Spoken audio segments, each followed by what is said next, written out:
کھائے جاؤ. تو اب ان میں سے کون سا منکر وہ ہے جو معاشرے میں معروف بن گیا ہے؟ اب منکر نہیں رہا ہے، وہ معروف ہو گیا ہے، وہ سود ہے. تو خنزیر تو آج بھی منکر ہے، اللہ کی کتاب میں بھی منکر ہے، ہمارے ذوق میں بھی منکر ہے، لیکن سود اللہ کی کتاب میں خنزیر سے کھربوں گنا بڑا منکر ہے، لیکن ہمارے ذوق کے مطابق وہ معروف کا درجہ اختیار کر چکا ہے. اب مجھے کون سمجھائے گا کہ یہ خنزیر سے بڑا منکر ہے؟ عالم، علم والا سمجھائے گا نا. تو اگر کسی درویش نے سمجھا بھی دیا، کسی ڈاکٹر اسرار نے ہر خطبے میں بتا دیا کہ یہ اتنا بڑا گناہ ہے، تو پھر یہ کہ اب عالم کا کام یہ رہ گیا ہے کہ وہ اسے ہیلے بتائے کہ یہ گناہ کو یوں کر کے کرو تو ٹھیک ہو جائے گا. تو پھر کس کا بندہ ہوا؟ اور جو ایگزسٹنگ سسٹم کے لیے نیریٹو اسٹیٹ بلڈ کرے، اس پہ آپ نے دستخط مارے کہ یس یہ ہے. تو باقی صوفی کیا بن گیا؟ صوفی تو وہ بن گیا کہ جس کے لیے اب امریکہ بھی فنڈ دینے کے لیے تیار ہے. صوفی اسلام. اسی لیے عمران خان صاحب بھی صوفی ہیں. آپ کو معلوم ہے وزیر اعظم بننے سے پہلے وہ گئے تھے دربار پر، بتانا تھا نا کہ ہم صوفی ہیں، اور پورے صوفی ہیں کہ دیکھیں ہم نے کوئی مطلب شریعت کا خیال نہیں رکھا ہے.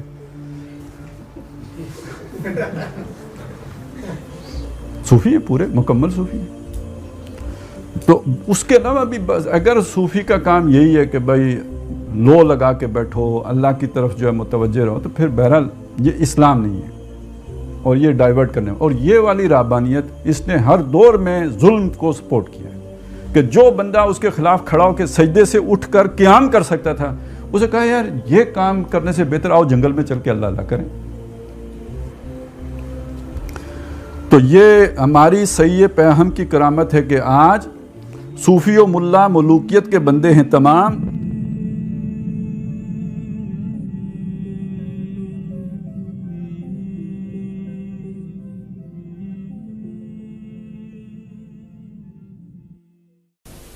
تقدیر کیا ہے؟ اگر سب کچھ پہلے سے ہی لکھا لکھایا ہے تو ہم اپنے اعمال کے ذمہ دار کس طرح ہوئے؟ پھر اعمال کی جزا و سزا کیسی؟ پھر جنت و دوزخ کے کیا معنی؟ وضاحت فرمائیں. بھائی سچی بات یہ ہے کہ اس سوال نے ایک عرصے تک مجھے بھی ستائے رکھا، اور میں سوچتا رہا کہ اگر واقعی اللہ تعالیٰ نے پہلے سے ہی سب کچھ لکھ دیا ہے کہ میں اتنے بج کر اتنے منٹ میں بیٹھ کے یہاں پہ ایک لیکچر دوں گا، یہ تقریر کروں گا، اتنے بج کر اتنے منٹ پہ نماز پڑھوں گا، اتنے بج کے اتنے منٹ پہ فلاں کو گالی دوں گا، فلاں کو تھپڑ ماروں گا، یہ پہلے سے ایک میرا شیڈول مرتب ہے اللہ کے یہاں، لکھا لکھایا پروگرام چھپا چھپایا موجود ہے. میرے کیا قصور؟ تو لکھنے والے کا قصور ہے. بات تو خطرناک ہے نا. تقدیر کیا ہے؟ عربی میں اس کے لیے ایک لفظ لکھا جاتا ہے دینی کتابوں میں، علم اللہ السابق،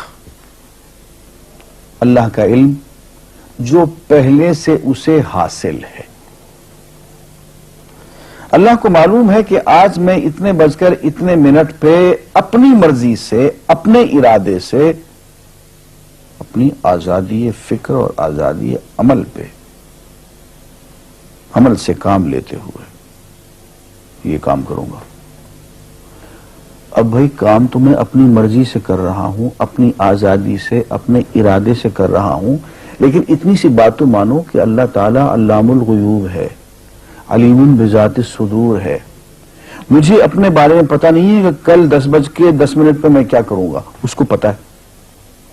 مجھے اپنے بارے میں پتہ نہیں ہے کہ میں 10 سال کے بعد کہاں ہوں گا، کیا کر رہا ہوں گا، فلاں بج کے فلاں منٹ، اس کو پتہ ہے.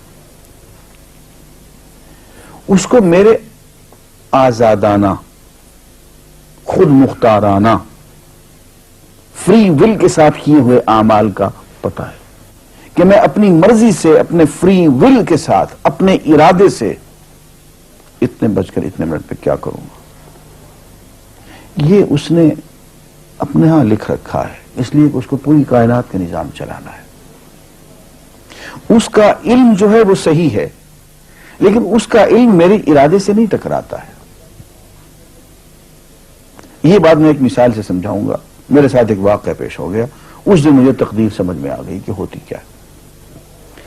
1971 کی بات ہے کہ یہاں اکاؤنٹنٹ جنرل آفس میں میں ڈپٹی اکاؤنٹنٹ جنرل تھا۔ اس زمانے میں ایک مشہور نجومی تھا شیخ صادق، یہاں قلعہ گزر سنگھ میں رہتا تھا۔ وہ پتہ نہیں بیچارہ زندہ ہے یا فوت ہو گیا۔ انہوں نے دروازہ کھولا، میرے کمرے میں آ گیا۔ ہاں صاحب، ہم آپ کی خدمت کرنا چاہتے ہیں، ہم آپ کو مستقبل کے بارے میں کچھ بتانا چاہتے ہیں۔ میں نے کہا بھائی میرے پاس فضول باتوں کے لیے وقت نہیں ہے، میں علم نجوم وغیرہ کو اس قسم کے یہ فضول باتوں کو میں نہیں مانتا ہوں، مشغول آدمی ہوں، ان چکروں میں مجھے مت ڈالو۔ اس نے کہا سر مجھے صرف 1 منٹ تو آپ دے دیں۔ میں نے کہا ہاں 1 منٹ دیتا ہوں۔ اس نے ایک بہت بڑا کاغذ میرے سامنے لکھا جس پہ 40 خانے بنے ہوئے تھے، 40 چیزوں کے نام لکھے ہوئے تھے، مختلف چیزوں کے نام، کتاب، قلم، اینک، کاپی، دوات، پینسل، میز، بادل، برکھا، مسجد، مندر، ایسی ایٹ رینڈم چیزوں کے نام، 40 چیزوں کے نام لکھے ہوئے تھے۔ مجھے کہنے صاحب آپ ان میں سے کسی ایک چیز پہ انگلی رکھ دیں یا اس کا نام آپ اس کاغذ پہ لکھ دیں۔ اور مجھے یہ کہتے کہتے اس نے ایک پیس آف پیپر میری میز سے اٹھایا اور اس پہ کچھ لکھا اور اس کو یوں الٹا کے رکھ دیا۔ میں نے کہا تم نے یہ کیا کیا؟ کہنے لگے جی میں نے وہ چیز لکھ دی ہے، وہ نام جو ابھی آپ لکھیں گے۔ تو اب میں پریشان ہو گیا۔ تماشا کی بات ہے نا کہ جو چیز میں سوچ سوچ کے اپنے ارادے سے اپنی مرضی سے ابھی لکھوں گا، اس نے پہلے جو لکھے وہاں رکھ چھوڑ دیے میرے سامنے۔ اب میں سوچ میں پڑ گیا کہ یار وہ چیز لکھوں جو اس نے نہ لکھی ہو، کبھی میں اس کا ارادہ کروں کبھی اس کا ارادہ کروں، تنگ آ کے آخر میں نے کسی ایک چیز کو لکھ دیا، میری یہ ہے۔ اس نے جب وہ الٹایا تو وہ وہی چیز نکلی۔ اب پتہ نہیں یہ کیا چکر تھا اس کا، خدا ہی جانے۔ کوئی اس کا علم ہوگا، کوئی فن ہوگا، کوئی تک بازی ہوگی، تک بندی ہوگی کوئی۔ لیکن اس دن مجھے پتا چلا کہ یار اس کو جو کچھ میں نے لکھا ہے اپنے ارادے سے لکھا ہے، اپنی مرضی سے لکھا ہے، اس سے پابند ہو کے نہیں لکھا۔ کبھی اس پہ انگلی لگاتا تھا، کبھی اس پہ، کبھی اس پہ، آخر چن کے ایک لکھا میں نے۔ لیکن اس کمبخت کو پہلے سے پتا تھا کہ میں کیا لکھنے والا ہوں، اور اس نے پہلے سے وہاں لکھ کے رکھا ہوا تھا۔ میں نے کہا یار ایک محدود علم والا آدمی میرے آئندہ کے اعمال کو اپنے ہاں لکھ کے رکھ سکتا ہے، ہرچند کہ وہ عمل میں اپنی مرضی سے کر رہا ہوں، اپنے ارادے سے کر رہا ہوں، کوئی مجبوری نہیں ہے اس میں، لیکن وہ میری مرضی والا عمل، میرے اپنے ارادے سے کیا ہوا عمل، پوری آزادی کے ساتھ کیا ہوا عمل، اس نے پہلے سے اپنے ہاں لکھ کے رکھا ہوا۔ یار اگر یہ انسان کر سکتا ہے تو رحمان کیوں نہیں کر سکتا؟ اس نے میرے سارے اعمال جو میں آئندہ چل کے کرنے والا ہوں، وہ سارے کے سارے اعمال اس نے اپنے یہاں لکھ کے رکھے ہیں۔ اس کو انتظام کرنا ہے، میرے رزق کا انتظام بھی کرنا ہے، آگے میری زندگی، میری موت، میری قبر میں اکوموڈیشن کا پتہ نہیں کہاں کا میرے اس نے انتظامات کرنے ہیں۔ تو میرے بارے میں اس نے سارا ڈیٹا کلیکٹ کر کے رکھا ہوا ہے اپنی انفارمیشن کے لیے کہ یہ اپنی مرضی سے کیا کیا کچھ کرے گا۔ تو اس کے لکھے ہوئے ہونے سے میری مرضی ختم نہیں ہوتی، میری ذمہ داری ختم نہیں ہوتی، میرا ارادہ، میری فری ول ختم نہیں ہوتی۔ یہی وجہ ہے کہ ہم جو اعمال کرتے ہیں اس میں سے اللہ تعالیٰ اس کی کچھ ذمہ داری ہم پہ ضرور ہوتی ہے۔ کچھ کام اللہ تعالیٰ کا ایک نظام ہے، اس میں شاید ہماری ذمہ داری نہ ہو، وہاں جبر ہو، لیکن کچھ اعمال ایسے ہیں جن میں خالصتاً ہمیں آزادی حاصل ہے، ہمیں اختیار حاصل ہے، ہم ان کے ذمہ دار ہیں، ہمیں ان پہ جزا ملے گی، ہمیں ان پہ سزا ملے گی، اللہ تعالیٰ بچائے۔ اور جزا ملے گی تو جنت ہوگی، سزا ملے گی تو دوزخ ہوگی، لیکن آزادی عمل اور ارادہ ضرور ہے۔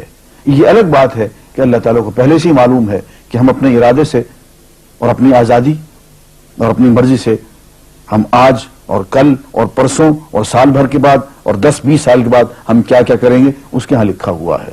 وَعِندَهُ عِلْمُ الْكِتَابِ، اس کے ہاں وہ سب کچھ لکھا ہوا ہے، لیکن ہم جو کرتے ہیں اپنے ارادے سے کرتے ہیں اور اس کے ذمہ دار ہیں. وآخر دعوانا الحمدللہ رب العالمین.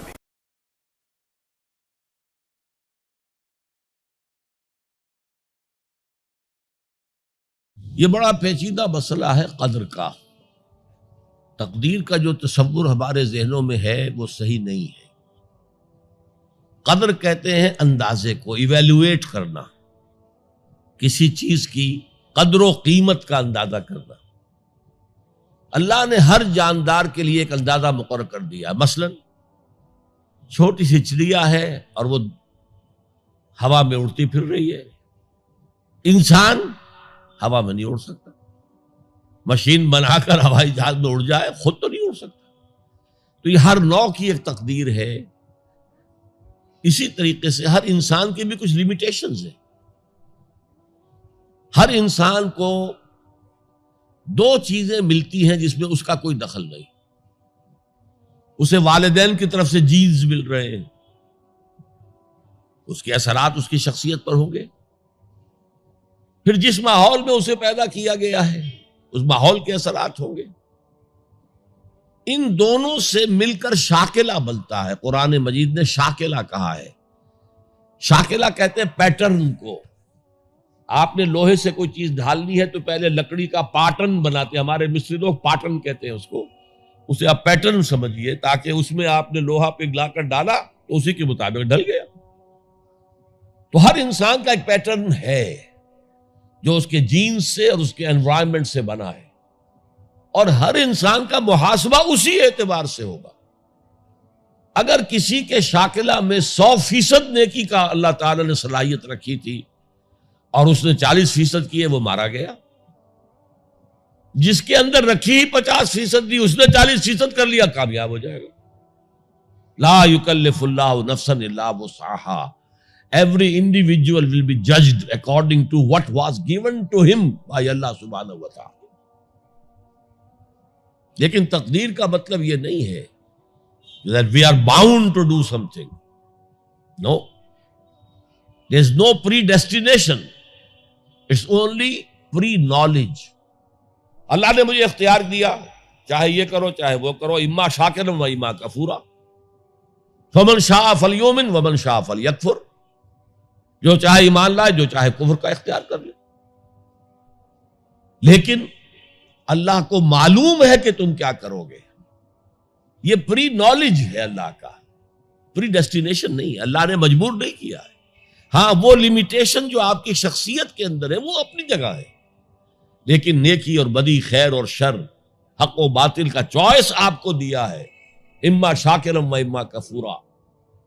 فمن شاء فلیؤمن ومن شاء فلیکفر.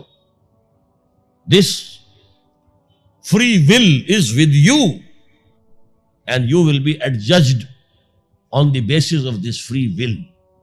البتہ کتنی نیکی تم کر سکتے تھے اتنی کر لی، کامیاب، چاہے وہ مقدار میں کم ہو. اب جب غزوہ تبوک کے موقع پر حضور نے مسلمانوں سے کہا یہ جیش العسرہ ہے، ساز و سامان چاہیے، اب لاؤ پیسے پیش کرو.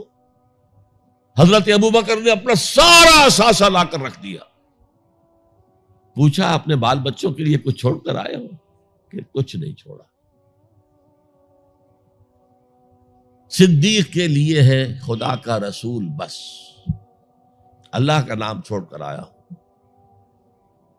اب حضرت عثمان نے بہت دولت دی اس وقت. ایک غریب انصاری، اس نے ساری رات ایک یہودی کے باغ میں وہ کنویں سے پانی کھینچ کر باغ کو سیراب کیا. صبح کو اسے کچھ کھجوریں مل گئیں اجرت کے طور پر. اس نے آدھی لا کر اپنے بال بچوں کو دے دی، گھر کا نفقہ، نان نفقہ شام تک کے لیے. آدھی حضور کے سامنے لا کر رکھ دی. جو منافقین موجود تھے انہوں نے تمسخر اڑایا. ہاں جی ہاں، بغیر ان کھجوروں کے تو یہ لشکر جا ہی نہیں سکتا، یہ تو بڑا، یہ تو بہت. حضور نے کیا کہا؟ ان کھجوروں کو اس پورے ڈھیر کے اوپر پھیلا دو، اللہ کی نگاہ میں یہ اس پورے ڈھیر سے زیادہ بھاری ہے. تو آپ جو کچھ کر سکتے ہیں کیجئے. اللہ تعالیٰ کی لاٹھی اندھے کی لاٹھی نہیں ہے جو برابر چلے سب پر، بلکہ ایوری انڈیویجول اس کے علیحدہ علیحدہ حساب ہوگا. اللہ کا کمپیوٹر بہت بڑا ہے، بہت بڑا ہے، بہت بڑا ہے، وہ ہر ایک کی قدر و قیمت کا تعین کر لے گا.